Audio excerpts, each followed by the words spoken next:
We are talking about trees this week. It's a topic. And my title is Trees, the Significance of a Forest. So, the forest in early Buddhist imagery, it's never merely a backdrop, it's really a part of the teaching. It's a teacher. Um, and early in my Buddhist study, I was given a sutta called the Rhinoceros Sutta. And as most of the early suttas, it was translated more like poetry. So this is a kind of compilation of how it's translated. It's about a rhino who wanders alone through the forest, abandons anger and frustration. It doesn't cling to unnecessary attachments, and it lives life as one who has no ties. Now, I can hear the monastic life in this.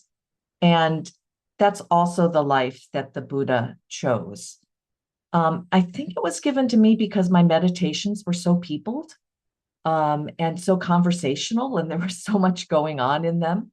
And while it was likely given to me with a good intention, it's sometimes been the source of me wondering what's wrong with me? What's wrong with the way I meditate?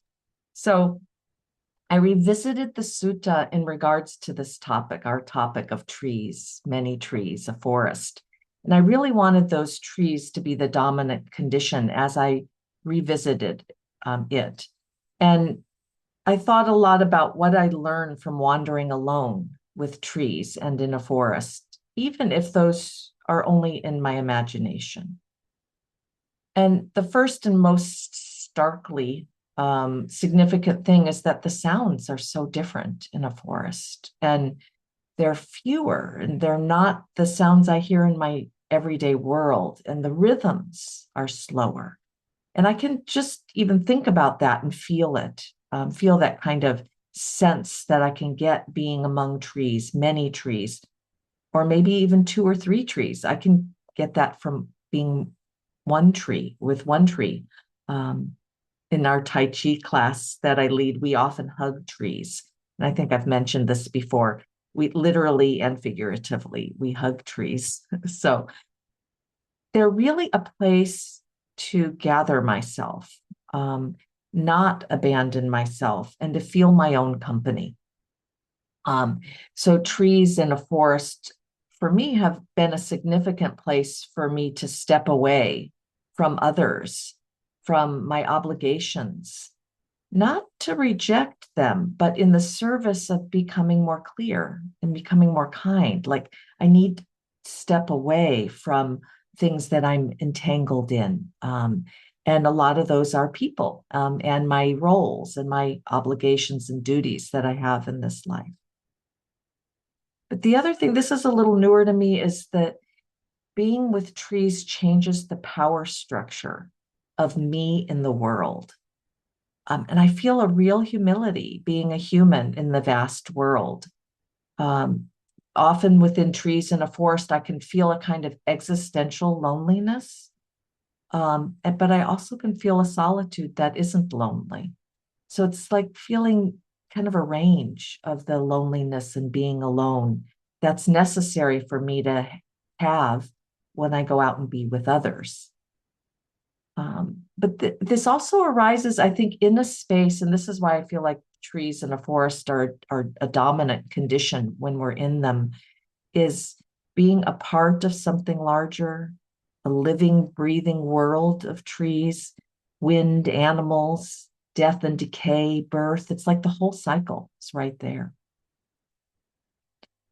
So I took the liberty of rewriting the sutta from where I stand now. And I'll likely change it again in another 15 years.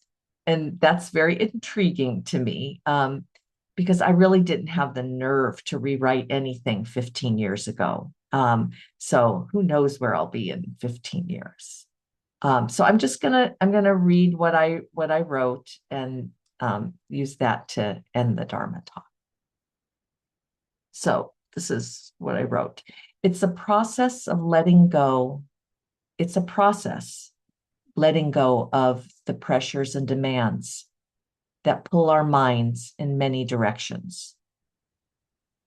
When connections create confusion, step back for a while. Live simply and as honestly as you can.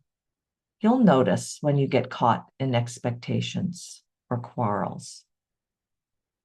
Of course, at times we will chase approval, status, or belonging. I don't want to say don't, yet I just did twice. But I don't want to say don't. But when we cling to people, places, things out of habit or fear of being alone, when we feel tangled or overwhelmed, choose solitude for clarity.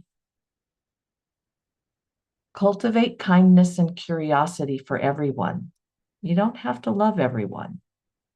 Kindness and curiosity can take you quite a distance in the direction of awakening with others. Stay steady, attentive, and grounded in your own experience. Move through the world like a rhinoceros, walking alone through a forest. A rhinoceros who values and remembers the environment, their friendships and connections, and their ways of being with the world. Okay. So my talk is a little shorter this morning. So we'll have a little bit more time to meditate.